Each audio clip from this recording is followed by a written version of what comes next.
والصلاة والسلام على سيد الأنبياء والمرسلين وعلى آله وأصحابه أجمعين أما بعد.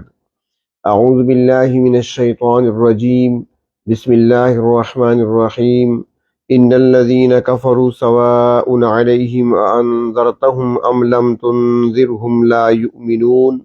ختم الله على قلوبهم وعلى سمعهم وعلى أبصارهم غشاوة ولهم عذاب عظيم. صدق الله مولانا العظيم. اللهم صل على سيدنا محمد وعلى آل سيدنا محمد وبارک وسلم۔ سورۃ البقرہ کے آغاز میں اللہ تبارک و تعالی نے متقی بندوں کی 5 صفات کو بیان فرمایا۔ اس کے بعد اللہ تبارک و تعالی دوسرے گروہ یعنی جو اللہ رب العزت نے اقوام عالم کی تقسیم فرمائی ہے 3 گروہوں میں، پہلا گروہ متقی اور ایمان والوں کا اور دوسرا گروہ کفار کا، تو دوسرے گروہ کا تذکرہ فرماتے ہوئے ارشاد فرمایا، ان الذین کفروا سواء علیہم اانذرتہم ام لم تنذرہم لا یؤمنون۔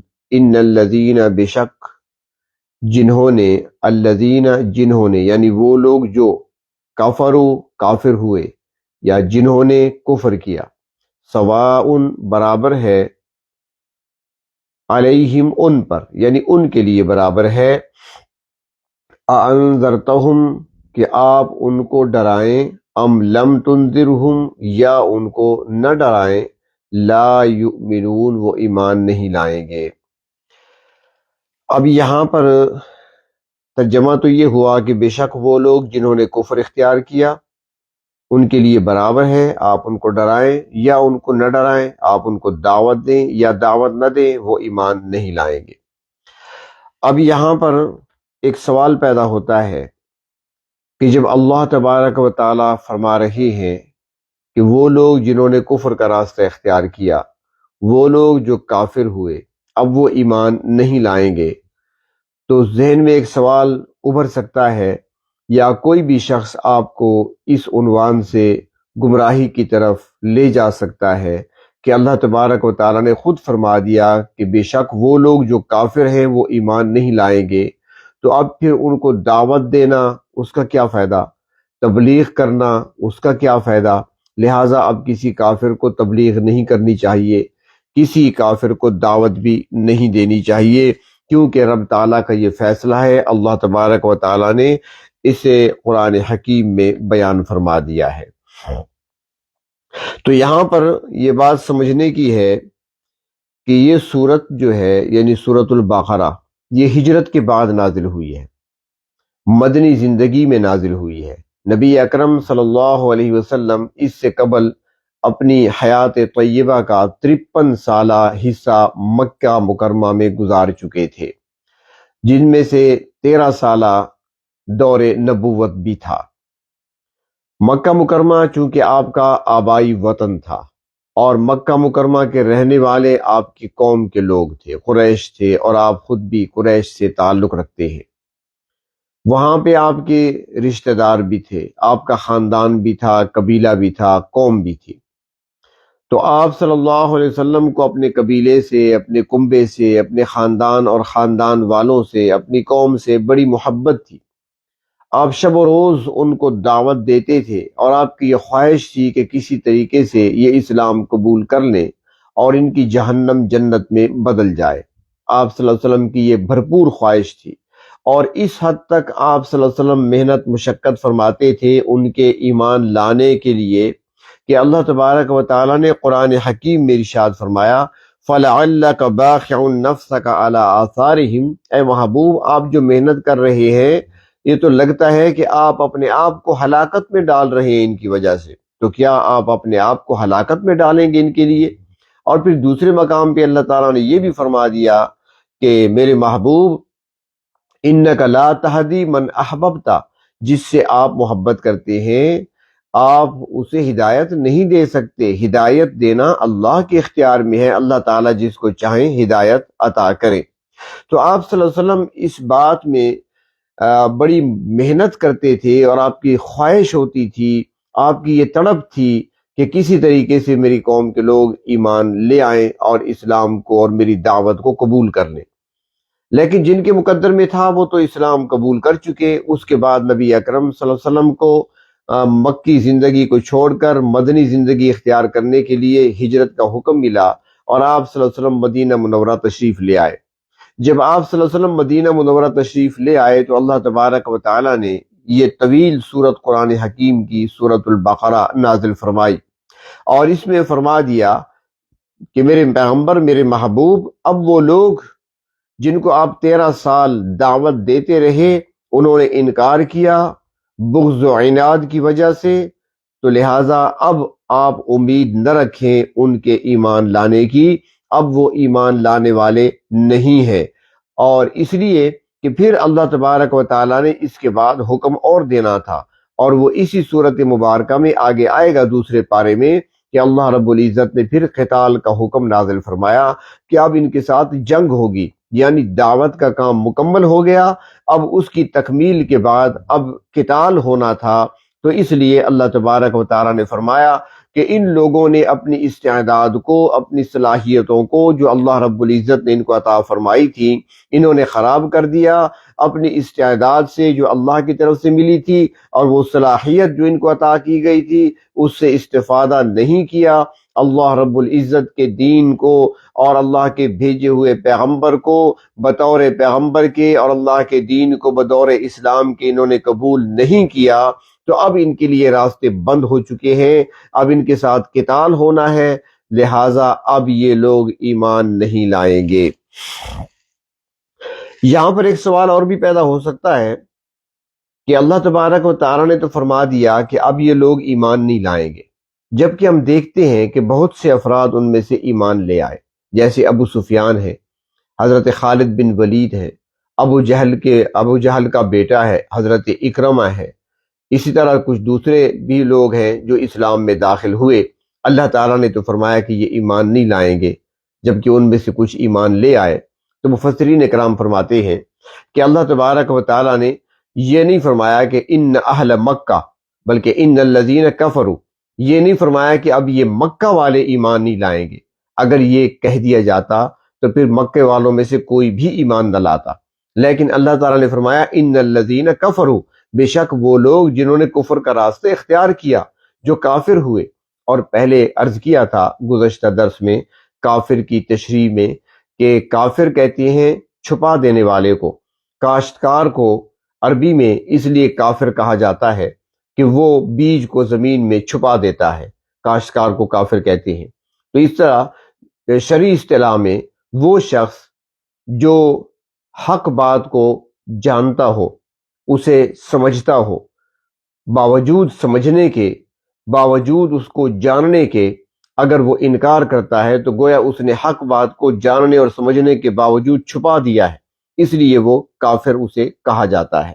تو مشرکین مکہ جو تھے ان میں سے وہ لوگ جو اچھے طریقے سے جان گئے تھے، جیسے میں نے عرض کیا تھا گزشتہ درس میں ابو جہل کا واقعہ آپ کو سنایا تھا، کہ وہ جانتے تھے اور اچھے طریقے سے سمجھتے تھے کہ جناب نبی کریم صلی اللہ علیہ وسلم اللہ رب العزت کے بھیجے ہوئے پیغمبر برحق ہیں۔ وہ جانتے تھے کہ جو کچھ آپ ہمیں سناتے ہیں وہ ان کا اپنا بنایا ہوا کوئی کلام نہیں ہے، بلکہ اللہ تبارک و تعالیٰ کا نازل کردہ کلام ہے۔ وہ جانتے تھے اور سمجھتے تھے، باوجود سمجھنے کے، باوجود جاننے کے انہوں نے انکار کیا، تو پھر وہ لوگ ایمان سے محروم رہے، بدر میں مارے گئے۔ ابو جہل ہے، عتبہ ہے، شیبہ ہے، ابو لہب ہے، یہ لوگ مارے گئے اور ایمان کی دولت سے وہ محروم رہے۔ کچھ لوگ وہ تھے جو بعد میں ایمان لائے، تو فرماتے ہیں ہو سکتا ہے کہ انہوں نے پورے طریقے سے آپ کی لائی ہوئی شریعت کو سمجھا ہی نہ ہو، انہوں نے پورے طریقے سے جانا ہی نہ ہو، پہچانا ہی نہ ہو، بعد میں جانا، بعد میں سنا، بعد میں سمجھا تو وہ ایمان لے آئے۔ یہاں پر ایک بات اور بھی ہے، اور وہ یہ کہ اگلی آیت میں اللہ تبارک و تعالیٰ فرماتے ہیں ختم اللہ علی قلوبہم وعلی سمعہم، اللہ تبارک و تعالیٰ نے مہر لگا دی ہے۔ خاتمہ ختم یہ مہر کو کہا جاتا ہے. ختمہ مہر لگا دی اللہ تعالیٰ نے. کہاں پر؟ ان کے دلوں پر. قلب کی جمع ہے قلوب. وعلی سمعہم، اور ان کی سماعتوں پر، ان کے کانوں پر اللہ رب العزت نے مہر لگا دی ہے.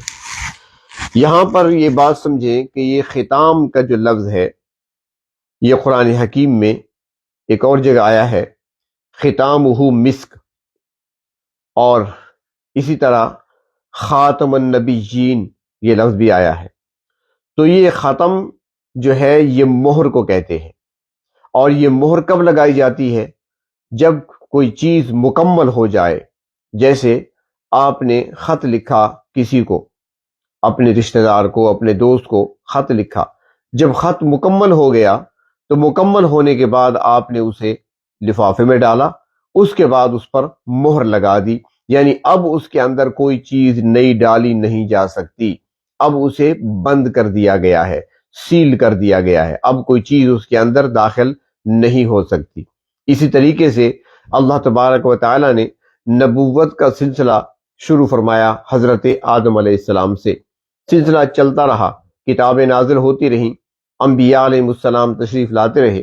جب جناب نبی کریم صلی اللہ علیہ وسلم تشریف لائے، اللہ رب العزت نے آپ کو نبوت و رسالت کا تاج پہنایا، تو اللہ تبارک و تعالی نے فرمایا کہ وہ سلسلہ نبوت کا جو چلا تھا حضرت آدم سے وہ مکمل ہو گیا ہے. اور جب مکمل ہوا تو اس پر مہر لگا دی گئی، اور جناب نبی کریم صلی اللہ علیہ وسلم خاتم النبیین ٹھہرے.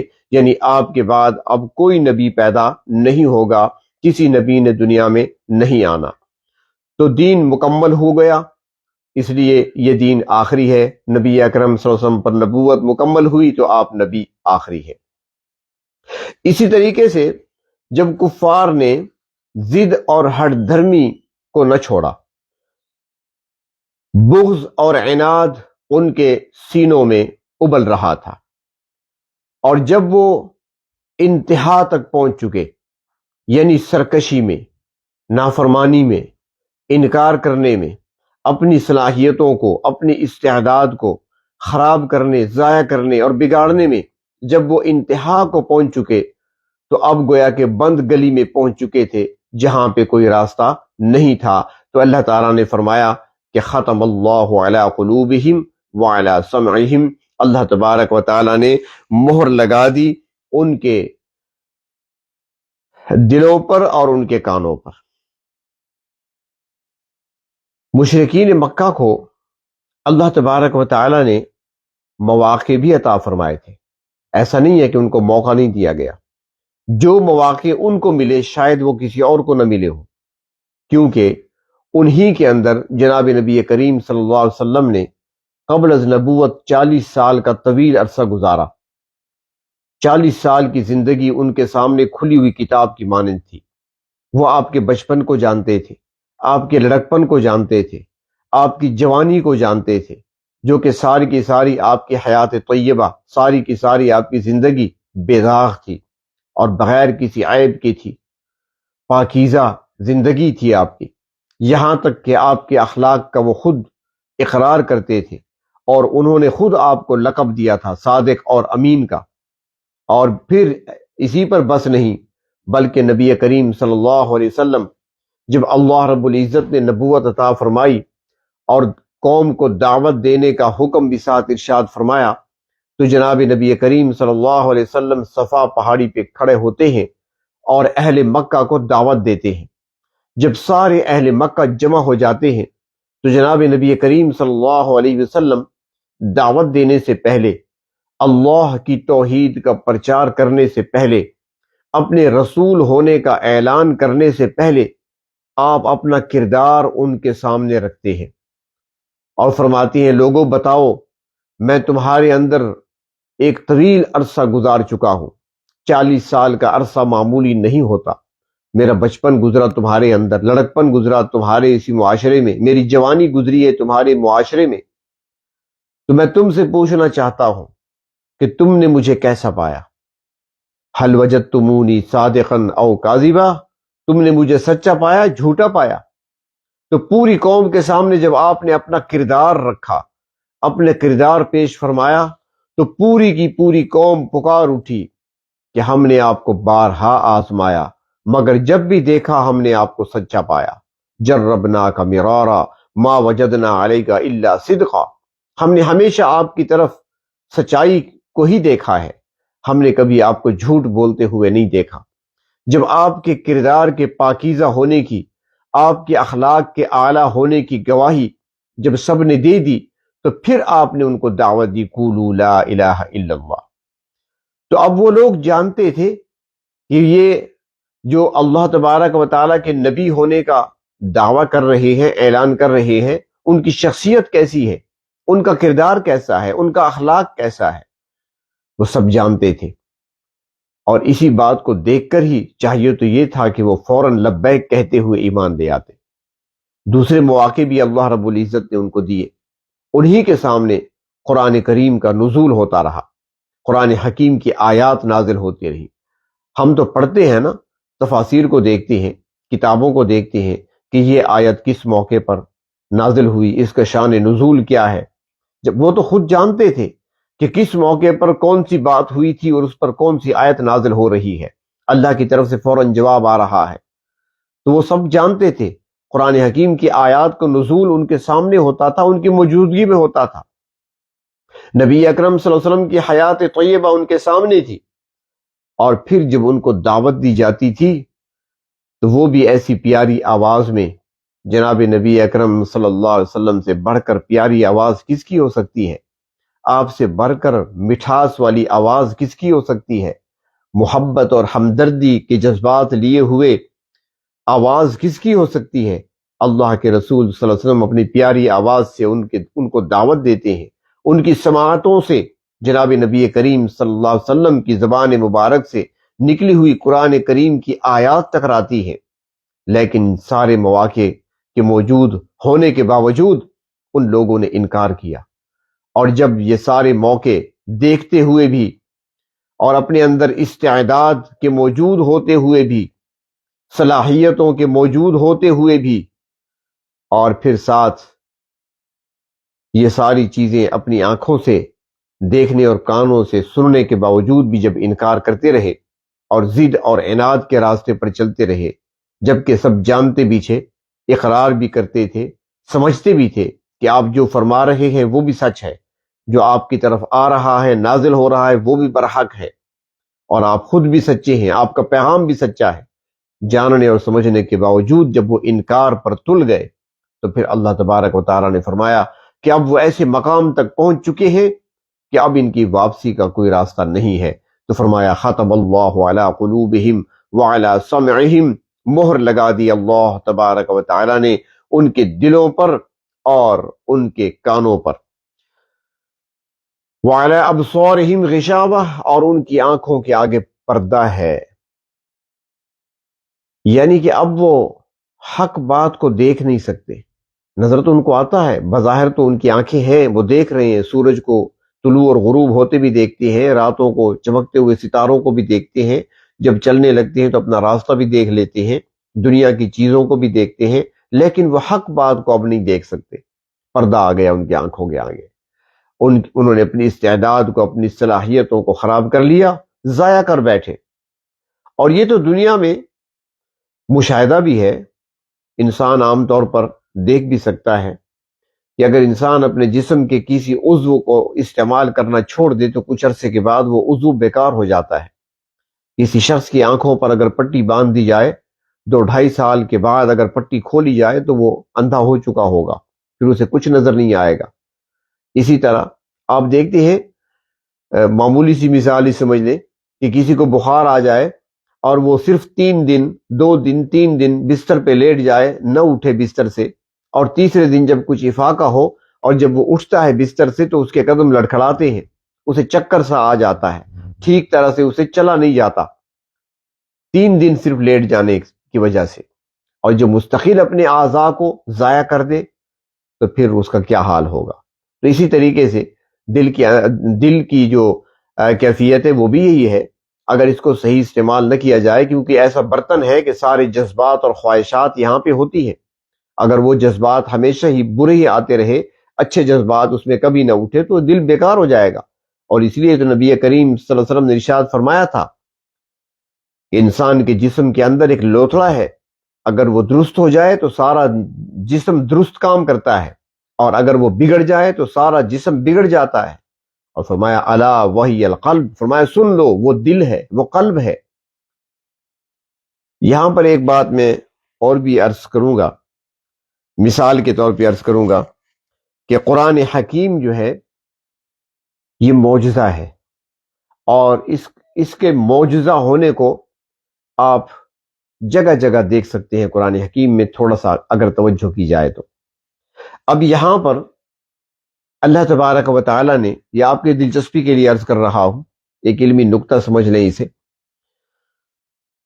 اللہ تبارک و تعالیٰ نے یہاں پر سورۃ بقرہ میں ارشاد فرمایا ختم اللہ علی قلوبہم وعلی سمعہم، کہ اللہ تبارک و تعالیٰ نے مہر لگا دی ہے ان کے دلوں پر اور ان کے کانوں پر۔ یہ سورۃ بقرہ میں اللہ تبارک و تعالیٰ ارشاد فرما رہے ہیں۔ جبکہ قرآن کریم کی ایک سورت ہے سورۃ الجاثیہ، سورۃ الجاثیہ میں اللہ تبارک و تعالیٰ فرماتی ہیں کہ وَخَتَمَ عَلَى سَمْعِهِ وَقَلْبِهِ، وہاں پر پہلے کان کا ذکر ہے کہ مہر لگا دی اس کے کان پر اور اس کے دل پر۔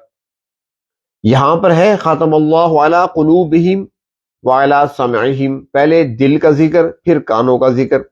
سورۃ الجاثیہ میں پہلے کان کا ذکر ہے کہ وختم علی سمعہ وقلبہ، اس کے کان پر مہر لگا دی اور اس کے دل پر بھی مہر لگا دی۔ یہاں دل پہلے وہاں پر کان پہلے، تو ایسا کیوں ہے؟ تو اس کو اگر دیکھا جائے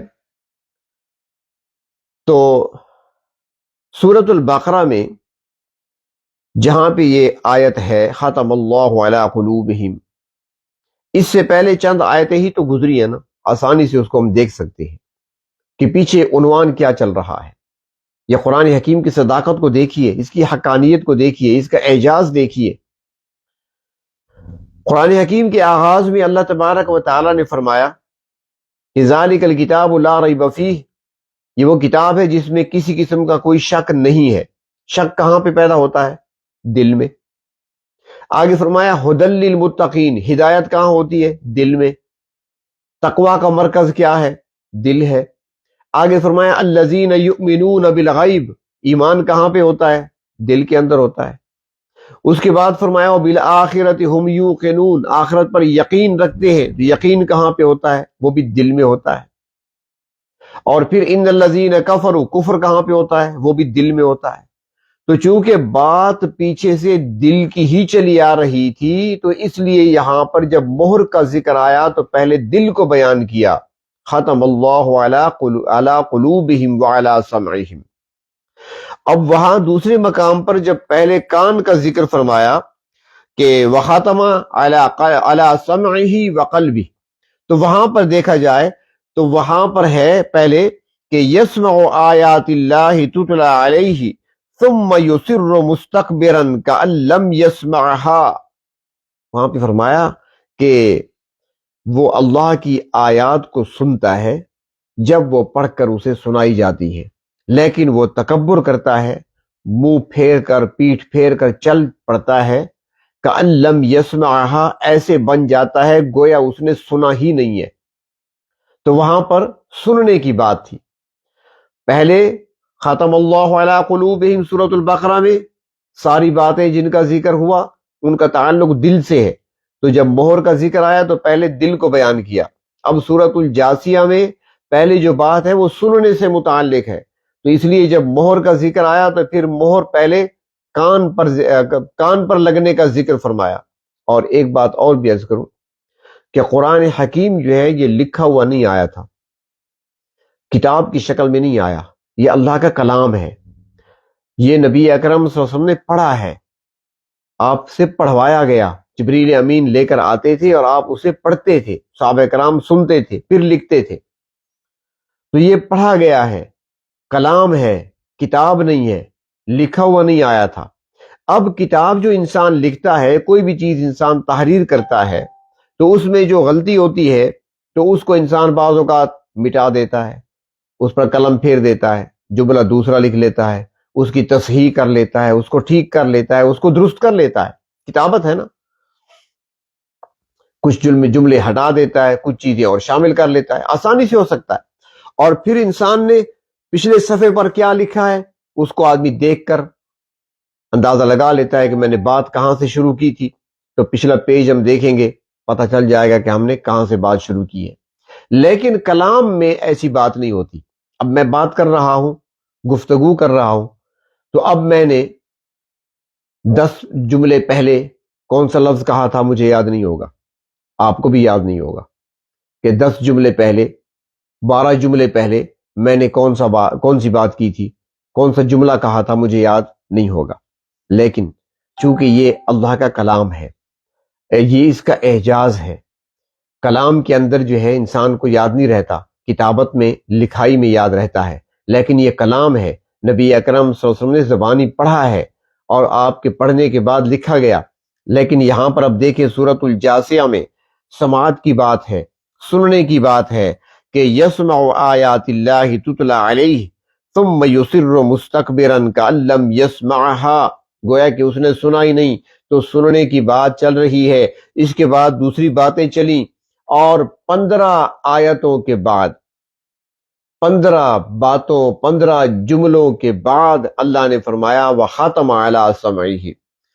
اب 15 جملوں کے بعد پچھلی بات کو 15 جملے پہلے کون سا لفظ کہا تھا، تو جو لفظ پہلے تھا اسی کے مطابق ہی وہ لفظ لایا گیا، تو یہ بات بتا رہی ہے کہ یہ کسی انسان کا کلام نہیں ہو سکتا، کسی انسان کی بنائی ہوئی بات نہیں ہو سکتی، یہ رب العالمین کا کلام ہے، اور اللہ تبارک و تعالیٰ نے اسے اپنے محبوب صلی اللہ علیہ وسلم پر نازل فرمایا، انسانیت کی ہدایت کے لیے اسے بھیجا ہے۔ تو بہر طور یہاں پر فرمایا کہ ختم اللہ تعالیٰ نے مہر لگا دی، علی قلوبہم، قلب کی جمع ہے قلوب، دل، ان کے دلوں پر، وعلی سمعہم، ان کے کانوں پر، وعلی ابصارہم غشاوہ، وعلی اور پر یعنی اوپر، علی کی معنی اوپر، ابصارہم بصر کی جمع آنکھیں، آنکھوں پر، غشاوہ پردہ، وَلَهُمْ عَذَابٌ عَظِيمٌ، اور ساتھ فرمایا کہ ان کے لیے عذاب عظیم ہے، بہت بڑا عذاب ہے۔ وَلَهُمْ اور ان کے لیے ہے، عذاب عظیم معنی بڑا۔ اب یہاں پر ایک مسئلہ اور بھی سمجھ لیں کہ کسی کے دل میں یہ بات آ سکتی ہے کہ جب اللہ تبارک و تعالی نے فیصلہ ہی فرما دیا ہے کہ وہ ایمان نہیں لائیں گے تو وہ کیسے ایمان لائیں، یا اللہ تبارک و تعالی نے مہر لگا دی ہے اب وہ کیسے راہ راست پہ آئیں گے۔ تو اس کو سمجھے، پہلی بات تو یہ ہے کہ اللہ تبارک و تعالی نے پیدائشی طور پر کسی کو مہر لگا ہوا دنیا میں نہیں بھیجا۔ پیدائشی طور پر اللہ تبارک و تعالیٰ نے کسی کو ایسا پیدا نہیں کیا کہ مہر لگی ہوئی تھی اس کے دل پر، اس کے کانوں پر، اور وہ حق بات کو سن ہی نہیں سکتا تھا، سمجھ نہیں سکتا تھا، ایسی بات نہیں ہے۔ بلکہ انسان کو اللہ تبارک و تعالیٰ نے استعداد اور صلاحیت عطا کر کے بھیجا ہے، عقل و دماغ اور شعور جیسی نعمتیں عطا کر کے دنیا میں بھیجا ہے، اور پھر حق و باطل دونوں راستے اللہ رب العزت نے دنیا میں اسے دکھا دیے، اس کے سامنے کھلے رکھے ہیں، جسے انسان عقل سلیم کے ذریعے سے اچھے طریقے سے پہچان لیتا ہے۔ اب جو نہ مانے گا تو وہ اس کی اپنی زیادتی ہوگی۔ یہاں پر ایک مسئلہ تقدیر کا بھی آتا ہے۔ کوئی انسان کہہ دیتا ہے کہ جب اللہ رب العزت نے میرے حق میں یہ لکھ دیا تھا تو اب اس میں میرا کیا قصور ہے، اللہ رب العزت نے پہلے سے ہی لکھ دیا تھا، اب میرا کیا قصور ہے۔ تو یہاں پر یہ بات سمجھے، اس معاملے میں زیادہ قریب تو نہیں کرنی چاہیے، لیکن تھوڑا سا اس کو اشارتاً میں عرض کر دیتا ہوں کہ اللہ تبارک و تعالی علیم کل ہے۔ اللہ رب العزت کا علم ہر چیز کا احاطہ کیے ہوئے ہے، کوئی چیز اللہ رب العزت کے علم سے باہر نہیں ہے۔ اللہ رب العزت ہر چیز کو، ہر بات کو جانتے ہیں۔ یہ ماضی، حال اور مستقبل یہ ہمارے لیے ہے، اللہ کے لیے نہیں ہے۔ سب کچھ اللہ کے سامنے موجود ہے، ہر وقت سب کچھ اللہ کے سامنے ہے۔ مثال کے طور پر آپ ایک چونٹی اٹھا لیں اور چونٹی کو آپ اس انگلی پہ چھوڑ دیں. اب وہ اس انگلی سے آئے گی ہتھیلی کی طرف. جب وہ ہتھیلی کی طرف آئے گی، اس نے انگلی سے اتر کر ہتھیلی پہ اپنے پاؤں رکھ دیا، قدم رکھ دیا، تو اب یہ انگلی جو ہے یہ اس کے لیے ماضی بن گیا، گزر گیا اس کا. اب وہ حال میں آ گئی، یعنی ہتھیلی پہ آ گئی. اور پھر اس طریقے سے وہ آگے بازو کی طرف جا رہی ہے، تو اس کا مکان بدل رہا ہے، اس کی جگہ بھی بدل رہی ہے، اس کا زمانہ بھی بدل رہا ہے. پہلے وہ انگلی پہ تھی، اب وہ ہتھیلی پہ آ گئی، مکان بدلا. ہتھیلی سے بازو پہ آ گئی، جگہ بدل گئی، اور زمانہ بھی بدل گیا. یعنی انگلی جس پہ پہلے تھی اب وہ آ گئی ہتھیلی پر، تو یہ انگلی اس کے لیے ماضی بن گئی. جبکہ میں نے اور آپ نے جو ہتھیلی اپنے سامنے رکھی ہوئی ہے، ہمارے لیے تو سارا ایک ہی زمان ہے اور ایک ہی مکان ہے. ہمارے لیے تو ماضی نہیں ہے، ہمارے لیے تو سارا ایک ہی ہاتھ ہے، ایک ہی بازو ہے، سارا ہمارے سامنے پڑا ہے. اس کے لیے وہ ماضی ہو گیا، ہمارے لیے تو وہ بھی حال ہے. جس کو وہ حال سمجھ رہی ہے ہمارے لیے وہ بھی حال ہے، اور جس بازو کی طرف جا رہی ہے جس کو مستقبل سمجھ رہی ہے ہمارے لیے تو وہ بھی حال ہے، ہمارے سامنے ہے. اور ہمارے لیے سارا مکان بھی ایک ہے، زمانہ بھی ایک ہے. تو اللہ تبارک و تعالیٰ کے سامنے ساری کائنات ایسی ہے. اللہ تعالیٰ کے لیے ماضی، حال اور مستقبل یہ کوئی الگ چیزیں نہیں ہیں، وہ ہمارے لیے ہیں. اور دوسری بات یہ ہے کہ میں اس وقت آپ کے سامنے موجود ہوں، آپ حضرات سن رہے ہیں، درس دیا جا رہا ہے. اب اس وقت رات کے 9:35 ہو رہے ہیں. اب یہ مجھے معلوم نہیں تھا کہ میں اس وقت کیا کر رہا ہوں گا، لیکن اللہ کے علم میں پہلے سے تھا کہ فلاں دن فلاں تاریخ کو اتنے بج کر اتنے منٹ اتنے سیکنڈ پر تم درس قرآن دے رہے ہوگے. اللہ کے علم میں تھا. کر رہا ہوں میں اپنی مرضی سے، یہ کام کر رہا ہوں میں اپنے ارادے سے، ارادہ میرا اپنا، مرضی بھی میری اپنی ہے، لیکن اللہ کے علم میں ہے. اللہ تبارک و تعالیٰ کے علم میں تھا کہ ایسا بندہ کرے گا. تو علم اللہ کا جو ہے اس کا ہمارے ارادے اور مرضی کے ساتھ کوئی ٹکراؤ نہیں ہے. اللہ تبارک و تعالیٰ کا علم وسیع ہے. اور اگر اللہ تعالیٰ کو یہ پہلے سے معلوم نہ ہوتا، ایک نقطہ یہاں پر سمجھ لیں، اگر اللہ تبارک و تعالیٰ کو پہلے سے یہ معلوم نہ ہوتا تو پھر اللہ تبارک و تعالیٰ کی ذات میں نقص آتا. مثال کے طور پر میں کوئی چیز اگر نہیں جانتا، کسی چیز کے بارے میں معلومات میرے پاس نہیں ہے، تو اس سلسلے میں کہا جائے گا کہ اس سلسلے میں میں جاہل ہوں. میں مثلا انجینئرنگ سے میں انجینئر نہیں ہوں تو اس فن سے میں جاہل ہوں. میں ڈاکٹر نہیں ہوں تو میں اس فن سے جاہل ہوں، نہیں جانتا، نقص ہے میرے اندر. اللہ تبارک و تعالی کا علم کامل ہے، مکمل ہے، اکمل ہے. تو اللہ رب العزت کی یہ صفت ہے. تو اللہ کا علم کامل اور مکمل ہے، اور یہ مکمل اور کامل تب ہوگا جب وہ ماضی کو بھی جانے، حال کو بھی جانے، مستقبل کو بھی جانے. اس لیے وہ ہمارے حال کو بھی جانتے ہیں، ہمارے ماضی کو بھی جانتے ہیں، ہمارے مستقبل کو بھی جانتے ہیں. اللہ کے علم میں تھا کہ یہ بندے کیا کریں گے. جو کچھ ہم نے کرنا ہے وہ اللہ کے علم میں ہے، اللہ تعالیٰ نے اسے لکھ دیا ہے. مریض ہے، ڈاکٹر کے پاس گیا، ڈاکٹر نے چیک اپ کے بعد اس کے لواحقین سے کہہ دیا کہ بھئی اسے تو کینسر تھا، آپ نے بہت دیر کر دی، اب یہ 4تھے درجے میں ہے، بمشکل یہ 2 دن زندہ رہ سکے گا.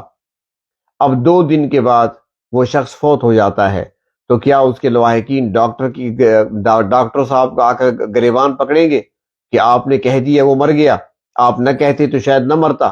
ایسی بات نہیں ہے. ڈاکٹر نے اپنے علم کے مطابق، اپنے تجربے کے مطابق انہیں بتایا. مرا وہ اپنی بیماری کی وجہ سے ہے، مرا وہ اپنے وقت کے پورا ہونے کی وجہ سے ہے، لیکن ڈاکٹر نے اپنے علم کی وجہ سے بتا دیا تھا. اس کے علم کی وجہ سے موت واقع نہیں ہوئی، یہ اس کا تجربہ تھا، اس کا علم تھا، اس نے بتا دیا. تو اللہ تبارک و تعالیٰ کا علم تو وسیع ہے. اللہ تبارک و تعالیٰ کے علم کی تو کوئی حد ہی نہیں ہے. وہ تو علیم کل ہے، ہر چیز، کائنات کی ہر چیز کا احاطہ کیے ہوئے ہے اللہ رب العزت کا علم. اللہ کے علم میں تھا کہ بندہ کیا کرے گا، 10 سال کے بعد میں کہاں ہوں گا میں نہیں جانتا، بلکہ کل میں نے کیا کرنا ہے میں نہیں جانتا، کس وقت میں کیا کروں گا میں نہیں جانتا۔ صبح ناشتہ روزانہ ہوتا ہے اور ساری زندگی سے کرتا آیا ہوں، صبح میں ناشتہ کتنے بج کر کتنے منٹ پہ کروں گا یہ میں نہیں جانتا، لیکن میرے اللہ کے علم میں ہے کتنے بج کر کتنے منٹ پر میں صبح کا ناشتہ کروں گا، تو یہ اللہ کے علم میں ہے۔ اور دوسری بات یہ بھی ہے کہ اللہ تبارک و تعالیٰ کے جو علم میں ہے، اللہ رب العزت نے اسے اپنی کتاب میں، جسے لوح محفوظ کہا جاتا ہے، اس میں سب کچھ درج بھی کر رکھا ہے۔ اور پھر قرآن حکیم میں ایک جگہ ارشاد فرمایا، یمحو اللہ ما یشاء، اللہ تعالیٰ جو چاہتے ہیں مٹا دیتے ہیں۔ بعض اوقات بعض چیزوں کو مٹا بھی دیا جاتا ہے، اللہ تعالیٰ جو چاہتے ہیں مٹا دے، کسی کا بس تو نہیں چلتا اللہ تبارک و تعالیٰ کی ذات پر۔ تو بہر طور جو کام انسان کرتا ہے دنیا میں، جو بھی عمل کرتا ہے، وہ اپنی مرضی سے کرتا ہے، اپنے ارادے سے کرتا ہے، مگر اللہ کے علم میں پہلے سے ہے کہ یہ بندہ کیا کرے گا۔ اللہ تبارک و تعالی ہمیں اپنی اطاعت والے راستے پر چلنے کی توفیق عطا فرمائے۔ وآخر دعوانا ان الحمد للہ رب العالمین۔